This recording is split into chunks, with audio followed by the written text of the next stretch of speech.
ചാപ്പിലായി. എണീക്കാൻ മടിയാവുന്നു. എണീറ്റില്ലെങ്കിൽ അമ്മ തല്ലിക്കൊല്ലും. എണീക്കാം. ഇനി ബ്രഷ് ചെയ്യണം, എല്ലാം ചെയ്യണമല്ലോ. ഭ്രാന്തി പോലെ. എനിക്ക് വയ്യ. ഞാൻ അറിയാൻ പോവാം.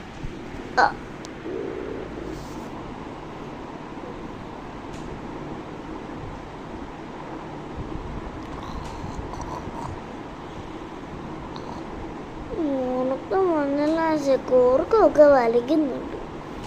എന്നോട്